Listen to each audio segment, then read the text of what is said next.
ప్రజా పోరాట సమితికి సంబంధించిన ప్రతినిధి బృందం ఉన్నాం. ఈ సొరంగ మార్గం సుమారుగా 44 కిలోమీటర్ల దాకా ఈ సొరంగ మార్గం కొట్టవలసినటువంటి బాధ్యత ప్రభుత్వం మీద ఉన్నది. సుమారు 30-34 కిలోమీటర్ల వరకు లోపలి దాకా సొరంగ మార్గాన్ని క్లియర్ చేస్తా వెళ్లారు. 3-4 రోజుల క్రితం సొరంగ మార్గంలో ఇంకా 10 కిలోమీటర్ల దూరంలో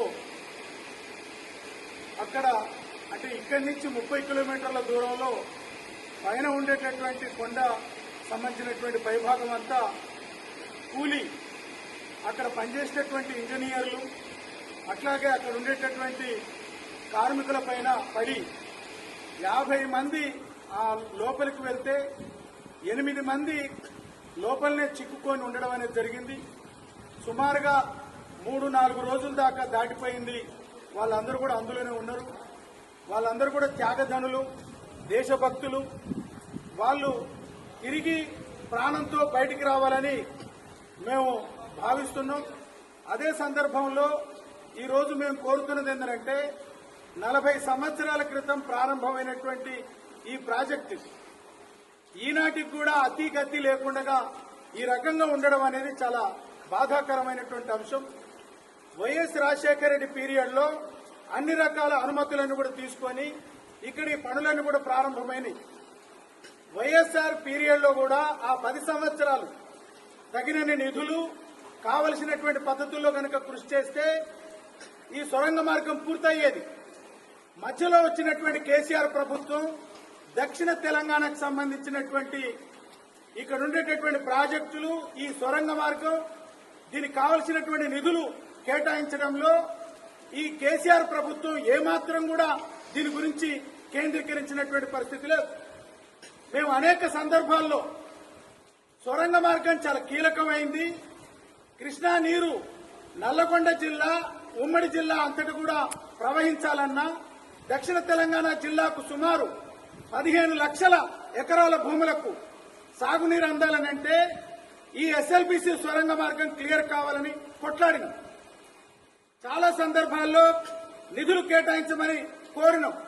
కానీ నిర్లక్ష్యం వల్ల ఈ ప్రాజెక్టుకు కావలసినటువంటి నిధులు కేటాయించలేదు.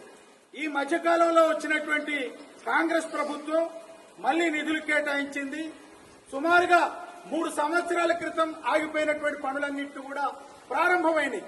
కానీ అదే సందర్భంలో కాంగ్రెస్ ప్రభుత్వం ఉన్న 10 సంవత్సరాలున్న బీఆర్ఎస్ ప్రభుత్వం ఇటీవల కాలంలో ప్రారంభమైనటువంటి పనుల్లో చాలా సంవత్సరాలు పనులు ఆగడం, చాలా సంవత్సరాల నుంచి నిర్మాణం చేస్తా పోయినటువంటి సొరంగం పనులన్నీ కూడా ఆగిపోవడం, ఇటువంటి అనేక రకాల ప్రమాదాలకు కారణం అవుతున్నదనేది మా యొక్క అభిప్రాయం.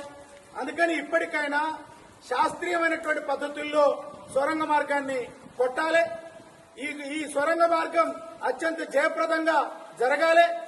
లోపల రిస్క్ టీములు అదే రకంగా అనేక రకాల ఎవరైతే మట్టి పిల్లల్లో కూరుకొని పోయి ఉన్నారో 8 మంది యొక్క ప్రాణాలు కాపాడడానికి వాళ్ళందరూ చేస్తున్నటువంటి కృషి చాలా పెద్ద కృషి. వాళ్ళు జయప్రదం కావాలని కోరుతున్నాం.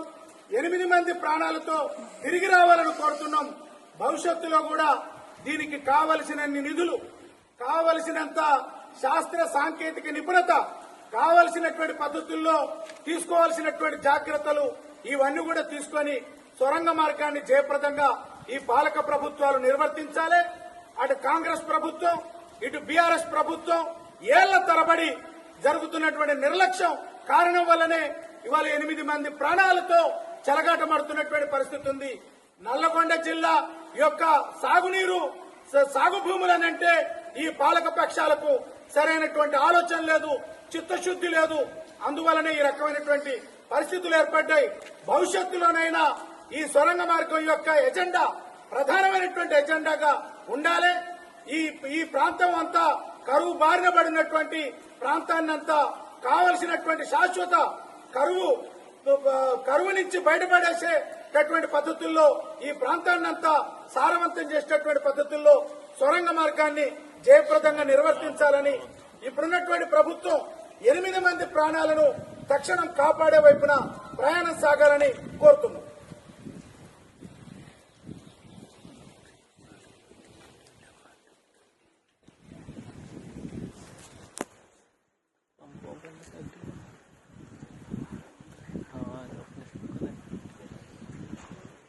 बाहर खाने लेंगे तब एक हटा देगा।